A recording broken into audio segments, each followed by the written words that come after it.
Assalamualaikum warahmatullahi wabarakatuh. Pemirsa Aceh TV, terima kasih masih terus Anda menyaksikan program-program di Aceh TV, dan pada kesempatan hari ini kita kembali berjumpa di program talk show Dialog Khusus Aceh TV yang merupakan hasil kerjasama Dishub Komintel Aceh dengan DRRA UNDP dan didukung oleh Multi Donor Fund. Kita membahas masalah kebencanaan dan penanganan resiko pengurangan bencana di Aceh, dan ini merupakan pertemuan ketiga kita dalam membahas hal ini. Dan topik yang akan kita ambil pada kesempatan kali ini cukup menarik pemirsa, yaitu penanganan trauma pasca bencana di Aceh. Kalau kita lihat memang berbagai efek yang terjadi setelah terjadinya bencana alam maupun segala sesuatu yang berbentuk bencana, mulai dari infrastruktur, dan salah satunya yang tidak bisa kita lupakan mungkin adalah masalah trauma yang dialami oleh masyarakat yang mengalami sendiri bencana itu. Dan telah hadir bersama kita 3 narasumber yang akan membahas hal ini pada hari ini, yaitu langsung kita menyapa. Yang pertama, Ibu Dr. Randa Hajah Nurjanah Nitura, psikolog. Assalamualaikum warahmatullahi wabarakatuh, Ibu Nur. Terima kasih atas kehadirannya. Sehat Ibu ya hari ini? Alhamdulillah. Dan juga bersama kita ada Dr. Syahrial, SPKJ, dokter di Rumah Sakit Jiwa Banda Aceh. Assalamualaikum warahmatullahi wabarakatuh, Pak Dokter. Terima kasih Pak Dokter telah hadir juga. Dan pemirsa yang ketiga juga hadir bersama kita, yaitu Direktur Center for Community Development and Education, CCDA, Bapak Tabrani Yunus. Assalamualaikum warahmatullahi wabarakatuh. Terima kasih atas kehadirannya Bapak-Bapak dan Ibu di studio Aceh TV. Ini menarik, penanganan trauma. Kalau sebelumnya di pembicaraan ini kita banyak membahas masalah pendidikan, trauma dan lain sebagainya. Namun kalau mungkin infrastruktur kita bisa bangun dengan cepat, kalau ada dana, ada donor, maka segera selesai Bu ya. Tapi kalau trauma sepertinya ini bisa efeknya bertahun-tahun ya. Untuk mengawali mungkin saya yang paling dekat dulu nih, karena sama Ibu dulu ya. Ibu, apa ini sebenarnya yang dimaksud dengan trauma itu? Ya, trauma itu sebetulnya boleh dikatakan luka ya. Jadi satu peristiwa yang menyakitkan, yang melukai, jadi menimbulkan perasaan sakit, perasaan tidak enak, perasaan luka, itu bisa kita sebut trauma. Gitu dalam pengertian psikologis ya. Jadi misalnya seorang anak melihat orang tuanya bertengkar dengan hebat gitu ya, dan itu melukai perasaannya. Sebetulnya itu juga sudah terjadi sebuah trauma di situ. Nah, tapi kita biasanya membedakan. Jadi ada trauma yang saya istilahkan saja kita beri kode T besar ya.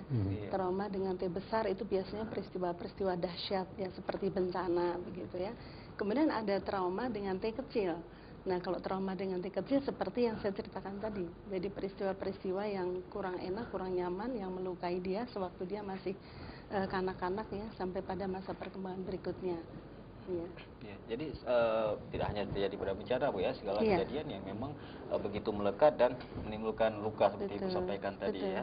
Adakah mungkin perbedaan antara trauma ini? Masyarakat suka sekali ya menyebut kalau ada kata-kata suatu tidak mau melakukan suatu, saya tidak trauma saya dengan hal itu ya. Mungkin dalam T kecil itu tadi. Mungkin ada perbedaan sedikit dengan fobia mungkin Bu? Iya, kalau fobia itu satu perasaan ketakutan yang sifatnya sudah berlebihan, yang neurotis lah. Jadi ketakutan yang tidak wajar. Misalnya kalau seorang anak kecil takut pada tikus gitu ya, mungkin itu wajar dia merasa jijik atau apa. Tapi kalau takutnya itu sudah berlebihan, begitu melihat gambar tikus saja dia sudah takut sampai mual, sampai itu bisa dikatakan fobia.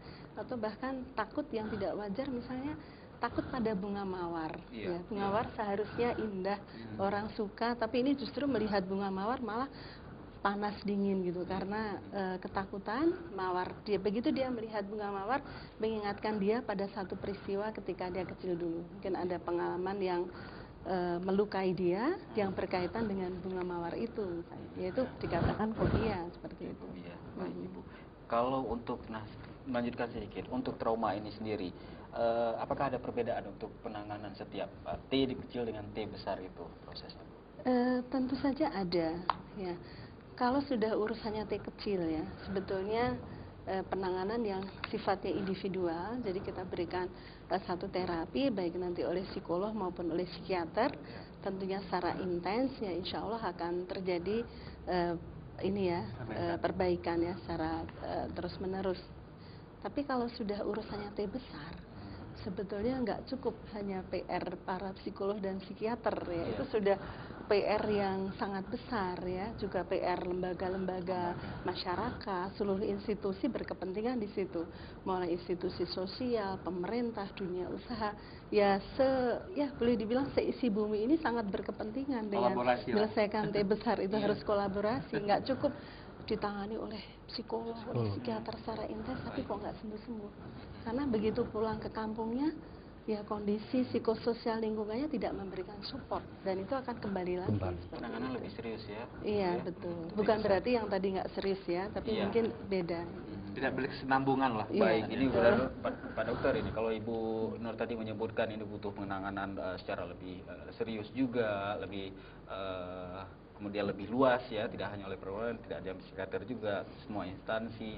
Ini sepertinya sudah terkait dengan yang Anda tangani mungkin setiap hari. Apakah semua gangguan jiwa ataupun kelainan jiwa yang dialami oleh masyarakat, pasien di rumah sakit jiwa itu sendiri, itu merupakan dari trauma, berawalnya dari trauma?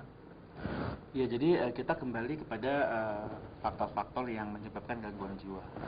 Jadi ada 3 faktor utama, ya, yaitu faktor organobiologik misalnya. Ada nggak penyakit-penyakit fisik? Jadi ada penyakit-penyakit fisik tertentu yang berpotensi untuk orang menimbulkan gangguan jiwa. Misalnya ada tumor otak misalnya gitu. Iya.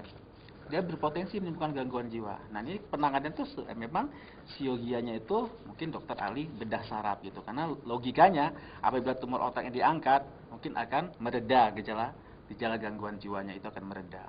Itu juga ada faktor psikoedukasi. Gimana sih pola asuh orang tua yang seperti tadi Ibu Nurjanah ceritakan waktu dia kecil, mungkin pola asuh orang tua itu yang menimbulkan suatu keadaan traumatik kepada dia, itu kan berpotensi untuk menimbulkan suatu gangguan jiwa di masa datang ya. Pada anak-anak saya sudah bisa muncul itu. Dan apabila kronis trauma-trauma oleh anak dengan pola asuh ibu yang mungkin keliru dengan tanda kutip, itu akan makin memperberat kondisi psikologis si anak sampai dia dewasa. Dan juga ada yang ketiga itu faktor sosial budaya, sosiokultural. Ini juga berpengaruh untuk berpotensi menimbulkan suatu gangguan jiwa.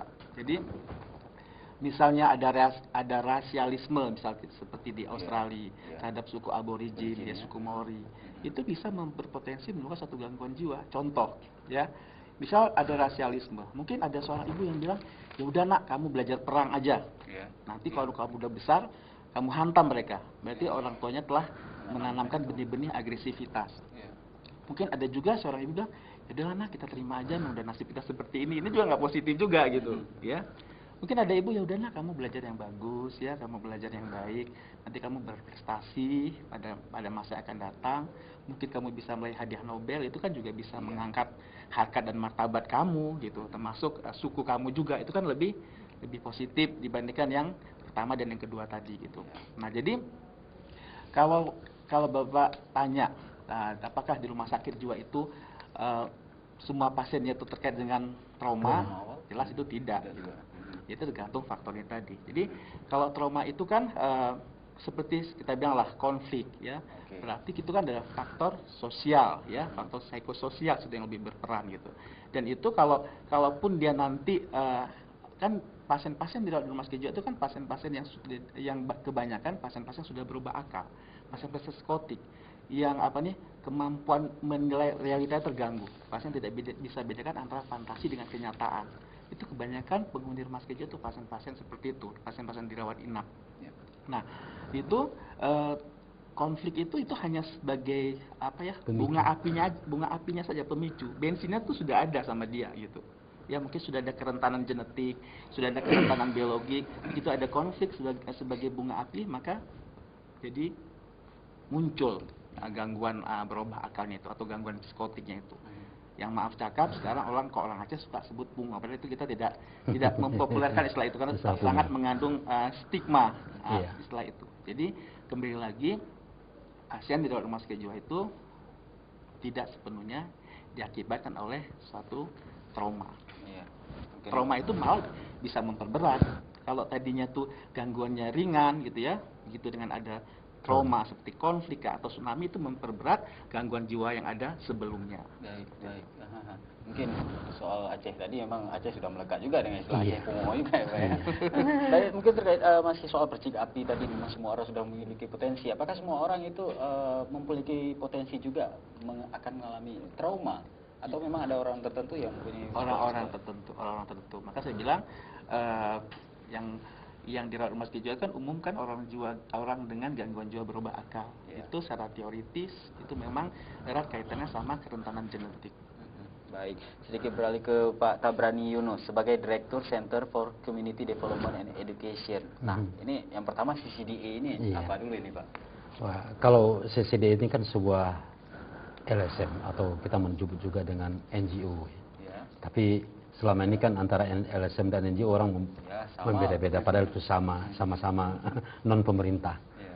Jadi ya kita memang bekerja untuk memberikan ya pendidikan alternatif kepada perempuan, pada remaja, dan juga ikut ya membantu anak-anak yatim yang ada di sekolah-sekolah di SD. Jadi kita lebih penanganannya memberikan pendidikan alternatif kepada masyarakat, dan juga salah satu juga yang pernah kita lakukan juga menyediakan semacam tempat pelayanan bagi mereka-mereka yang ingin konsultasi untuk ketika mereka mengalami trauma pasca tsunami. Ini yang ditangani memang yang mereka yang pernah mengalami trauma atau semua aja Pak untuk menghindari? Sebenarnya yang kita lakukan itu mulai dari ada orang yang kira-kira merasa dirinya mengalami trauma atau ya gejala-gejala awal, itu kita tangani itu dengan cara kita menghadirkan beberapa psikolog yang untuk memberikan pelayanan itu. Baik Bapak, nanti kita akan lanjutkan. Ibu juga dengan mengajak pemirsa untuk berpartisipasi dengan kita. Dan pemirsa jangan kemana-mana, kami masih akan melanjutkan pembahasan kita tentang penanganan trauma pasca bencana di Aceh. Ini terkait juga dengan Provinsi Aceh yang cukup rentan dengan terjadinya bencana, baik bencana alam maupun bencana lainnya. Dan kami juga mengundang Anda nantinya untuk berpartisipasi di 0651401171. Jangan kemana-mana, kami akan segera kembali setelah pesan-pesan ini.